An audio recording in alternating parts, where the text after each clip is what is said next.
नमस्कार। मेरे हरियाणा के भाइयों बहनों मित्रों, हम लोग आज 22 अप्रैल का दिन है। मालूम है कि आज का ये दिन पृथ्वी दिवस, अर्थ डे, ये पूरी दुनिया में मनाते हैं।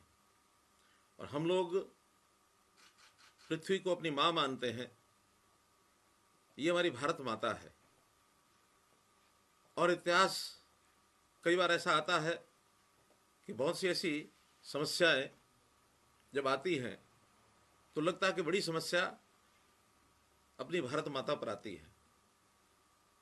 ऐसे अवसरों पर स्वाभाविक है कि हम माँ पुत्र होने के नाते इसकी चिंता करते हैं कि उस समस्या का समाधान कैसे हो। आज हम देखते हैं कि कोरोना जैसी बीमारी ये महामारी के रूप में पूरे विश्व में ये आई है। इस पृथ्वी के नाते से हम कह सकते हैं कि बड़ा संकट ये आया है। कोई देश विश्व का इससे अछूता नहीं है। हम भारतवर्ष के लोग भी अछूते नहीं हैं। अपने प्रदेश में भी इसकी रोकथाम के लिए लगातार हम कार्य कर रहे हैं। ऐसी महामारी को दूर करने के लिए लगातार प्रदेश का हर नागरिक ये जूझ रहा है और इस काम को हम लोग ठीक करने के लिए अपना सब कुछ दांव पर लगाए हुए हैं। ये कोरोना की बीमारी शुरू हुई प्रदेश के अंदर 4 मार्च को जानकारी मिली, जब इटली के कुछ नागरिक कोरोना की पीड़ित होकर के और गुरुग्राम के मेदांता हॉस्पिटल में भर्ती हुए। हमने उसके बाद लगातार प्रयत्न शुरू किए। प्रयत्नों में कोई कमी छोड़ी नहीं। प्रधानमंत्री जी ने इस देश में लोगों को जागरूक करने के लिए कई बार आह्वान किया और उन आह्वान के हिसाब से जो निर्देश वहाँ से आए उसको हमने पूरा किया। आज प्रदेश की स्थिति ऐसी है कि हमारे यहाँ देश से हालात अच्छे हैं। जहाँ सारे देश भर में 19,984 व्यक्ति कोरोना से संक्रमित हैं, वहाँ अपने प्रदेश में ये आंकड़ा मात्र 260 का है। देश भर में 640 व्यक्तियों की इस बीमारी से मृत्यु हो गई है। हमारा प्रदेश संतुष्टि ही इस बात को मैं कह सकता हूँ कि 3 लोगों तक ये सीमा एक प्रकार से सीमित रह गया है कि 3 ही लोगों की मृत्यु हुई है। काफ़ी लोग ठीक भी हो गए। अपने प्रदेश के अंदर 153 व्यक्ति ठीक हो गए हैं और जो क्वारंटाइन की अवधि पूरा करके और अपने अपने घरों को जाने के लिए तैयार हैं।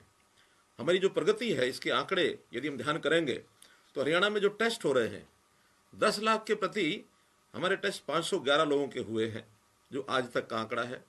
जबकि देश भर में ये आंकड़ा 289 मात्र का है। इसी प्रकार संक्रमित लोगों की जो संख्या है वो देश में हर 7 दिन के बाद डबल हो जाती है। हमारे यहाँ 14 दिन के बाद डबल हो रही है। अर्थात इस संख्या के बढ़ोतरी में हम लोगों के इस प्रदेश में एक सुधार है। संक्रमित लोगों के ठीक होने की दर पूरे देश में भले 18% है, हमारे यहाँ ये 58% है। तो ये प्रगति भी अच्छी है। हमारे 22 में से 3 जिले ऐसे हैं जहाँ एक भी व्यक्ति संक्रमित नहीं हुआ। 13 जिले ऐसे हैं जहाँ 10 से कम लोग जो संक्रमित हुए हैं। मात्र 6 जिले ऐसे हैं जहाँ यह संख्या 10 से ऊपर बढ़ी है। उनमें भी 2 जिले ऐसे हैं जहाँ ठीक होने के बाद हम एक कंफर्टेबल स्थिति में पहुँच गए हैं।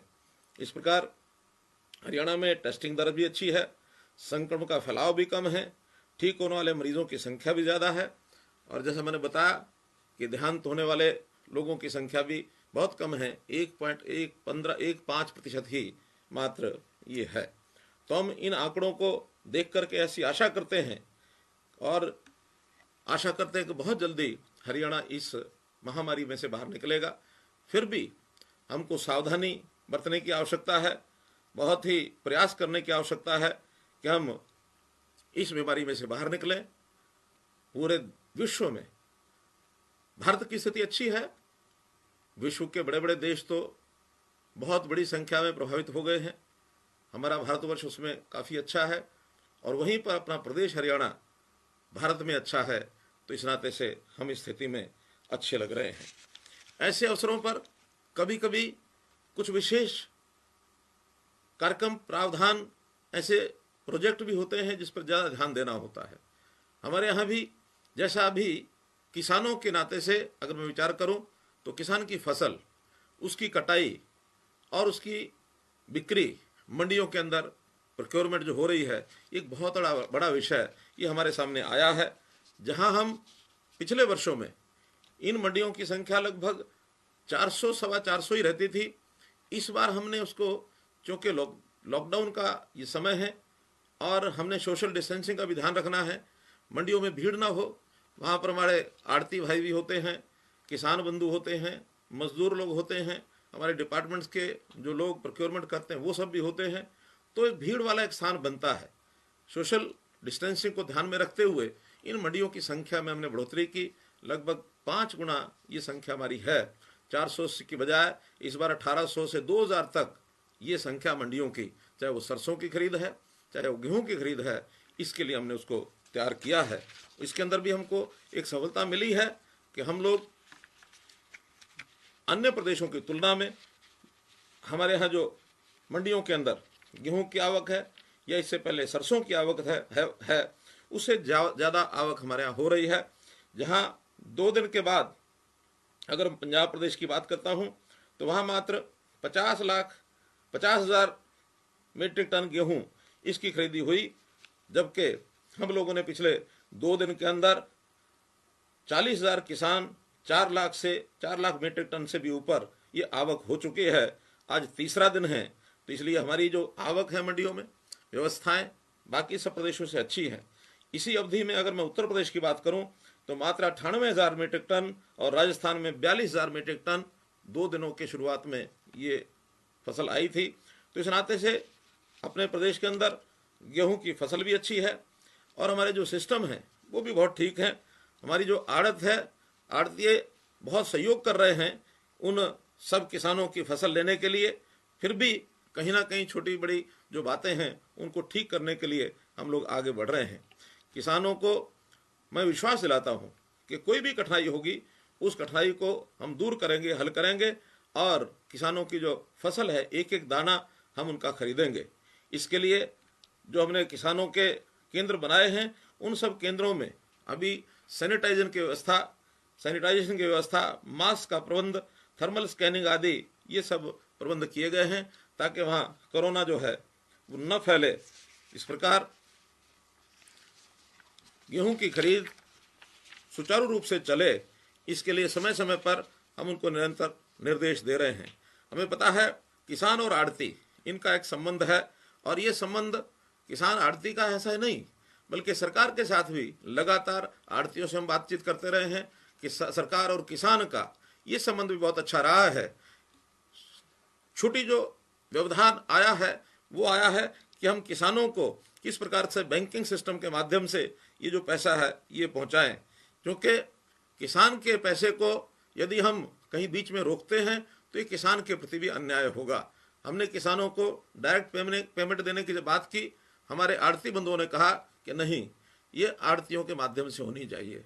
हमने वो बात मान ली है और उसके बाद इस सिस्टम में जितना पैसा किसान का है वो किसान का पैसा उनसे लिखवा करके वो रोक लें और बाकी पेमेंट उनको, किसानों को अपने बैंक के सिस्टम से कर दें। इसमें मुझे लगता है कहीं किसी को कोई कठिनाई नहीं आनी चाहिए, क्योंकि डायरेक्ट बेनिफिट ट्रांसफ़र का जो सिस्टम है ये सीधे किसानों के खाते में अगर पैसा जाता है तो उनकी राशि ये उनके काम में आ सकती है और किसान अपने उपयोगिता के लिए इस सब का उपयोग करेंगे। फिर भी जो छोटी मोटी जो आपसी बातचीत बैठ करके हम उसको हल कर रहे हैं, हमारे मार्केटिंग बोर्ड के सब लोग, सेक्रेटरीज और यहाँ डिपार्टमेंट सब इस पर ध्यान रखे हुए हैं।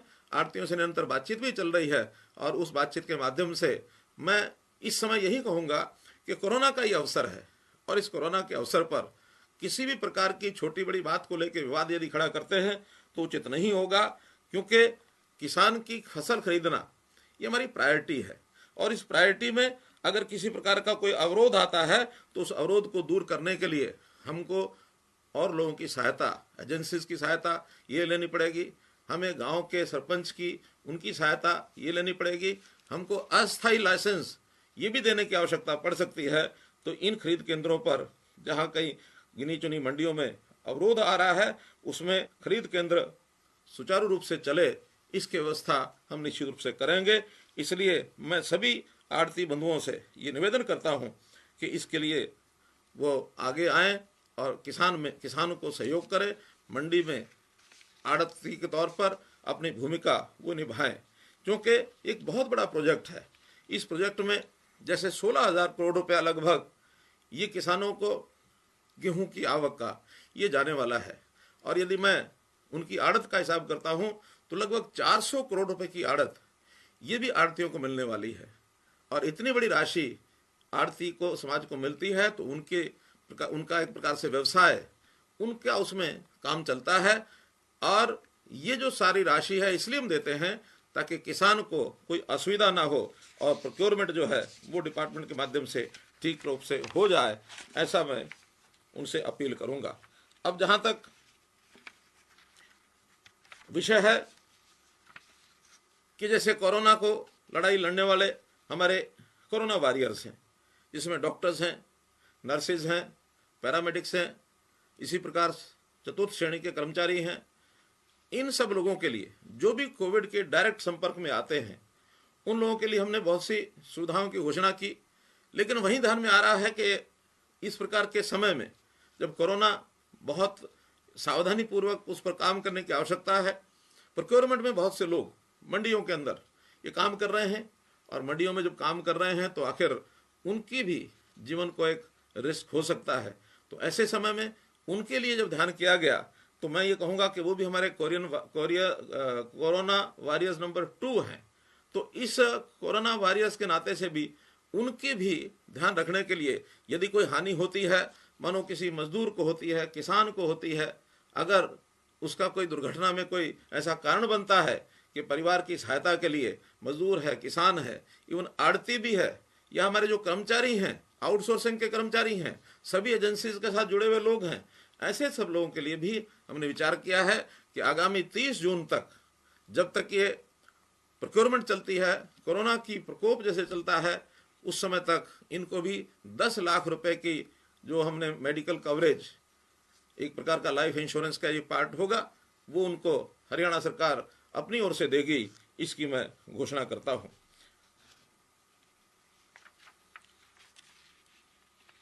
जो किसान जिनका रजिस्ट्रेशन नहीं हुआ है, ऐसे बंधुओं को जो कठिनाई आ रही है, ये सब लोग भी अपना रजिस्ट्रेशन गेट पास कटवाते समय वहां जाकर के करवा सकते हैं। और जो रजिस्टर्ड किसान हैं, वो किसान अपनी फसल को अपनी बारी पर मंडी में लेकर के आ सकता है। इनके लिए रजिस्ट्रेशन इसकी शुरुआत 19 तारीख से हमने करवा दी थी। जहां कहीं कोई कठिनाई किसी सेंटर पर आती है, वो लोग मार्केटिंग कमेटी के ऑफिस में सेक्रेटरी के पास जाकर के भी अपनी रजिस्ट्रेशन करवा सकते हैं, ये सुविधा उनको दी गई है।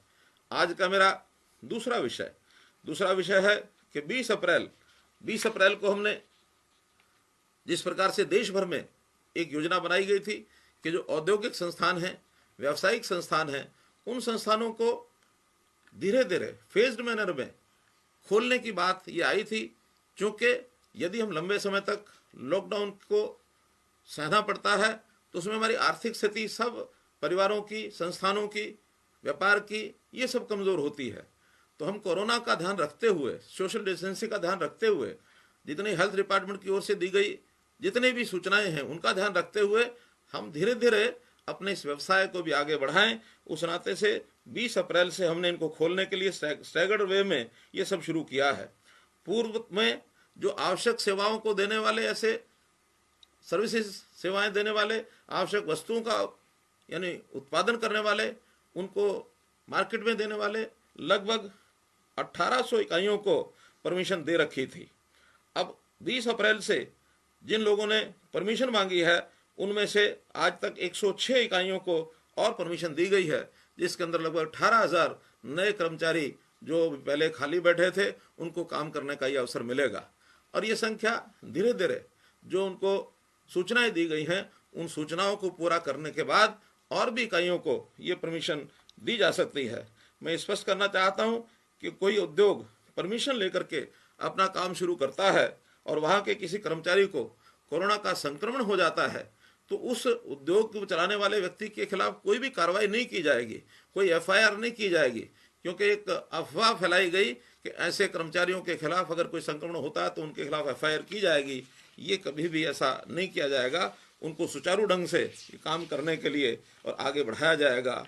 इसी प्रकार कुछ अपील और करना चाहूँगा कि आने वाले समय में 24 अप्रैल से रमज़ान का महीना शुरू हो रहा है और इस रमज़ान के त्यौहार में सभी मुस्लिम बंधुओं से आह्वान है कि इस पवित्र त्यौहार को सोशल डिस्टेंसिंग का पालन करते हुए मनाएं, अपने घर में ही रहें और घर से ही अपना व्रत आदि का जो उनका कार्यक्रम रहता है उसको पूरा करें और घर में ही रह करके नमाज पढ़ने के लिए भी उनको मैं निवेदन करता हूँ।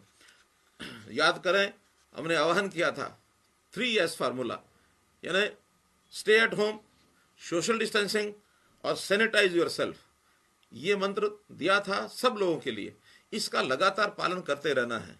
जैसे अभी हम लॉकडाउन स्थिति में हैं, 3 मई तक हमारा लॉकडाउन का ये कार्यकाल है। इसमें इन सब बातों का ध्यान रखना है। भले ही हमें कुछ ढील मिलती है तो उस ढील में भी सब इनका पालन करते हुए जो परमिशन है, पास लेकर के हम बाहर निकलते हैं, व्यवसाय में जाते हैं, कहीं भी हैं, तो इनका पालन करना चाहिए। और विद्यार्थियों को भी मैंने इसी प्रकार से एक 3S मंत्र दिया था, stay at home, school at home, study at home. तो इस प्रकार से विद्यार्थियों से निवेदन है कि इसका वो पालन करें। जैसा कोरोना के समय में एक बहुत बड़े संकट के कारण से प्रदेश में भी हमने सभी लोगों को आह्वान किया था कि जो गरीब लोग हैं उनकी सहायतार्थ बहुत सी स्कीमें चलाई जा रही हैं, बहुत से नए खर्च भी हो रहे हैं। उसके लिए प्रदेश के सब लोगों को, छोटा हो या बड़ा हो, सबको आह्वान किया था कि एक कोरोना रिलीफ फंड हमने बनाया है, उस कोरोना रिलीफ फंड में सब लोग सहयोग करें।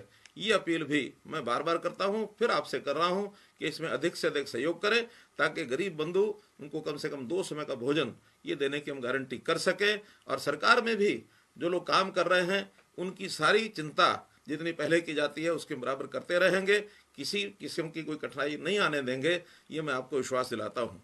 इसी प्रकार कोरोना से बचने के लिए एक ऐप जो बताई गई है, जो हमारा इंडिकेटर होगा क्योंकि कोरोना पीड़ित व्यक्ति हमारे नज़दीक तो नहीं आ गया है या हमको अपने को भी कोई संक्रमण की अगर संभावना बनती है तो उसकी भी पूर्व जानकारी वो ऐप के माध्यम से हम ले सकते हैं। आरोग्य सेतु ऐप, आरोग्य सेतु ऐप को भी हर व्यक्ति जिसके पास मोबाइल है, स्मार्टफोन है, वो सब लोग इसको डाउनलोड करें और डाउनलोड करने के बाद समय समय पर इसकी जो सूचनाएं मिलती हैं उन सूचनाओं का वो पालन करें।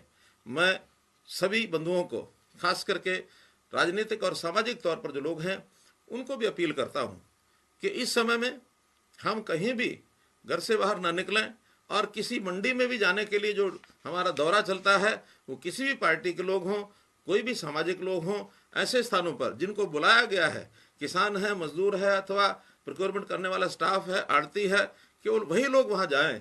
इसके अतिरिक्त अन्य व्यक्तियों को जाने से हम उस सोशल डिस्टेंसिंग का जो हमारा मंत्र है वो टूटता है और कहीं ऐसा ना हो कि संक्रमण की चपेट में हमारी छोटी गलती के कारण से किसी व्यक्ति को नुकसान हो जाए। आइए हम सब लोग, चाहे हमारे किसान बंधु हैं, चाहे अन्य नागरिक हैं, सब लोग अपने कर्तव्य की पालना करते हुए आगे बढ़ें और सब सावधानी पूर्वक इस कोरोना की बीमारी को, इसको मुकाबला करने के लिए संकल्प लें। जैसा हर बार मैं कहता हूं कि कोरोना हरियाणा से हारेगा, भारत से भागेगा। जय हिंद, जय हरियाणा।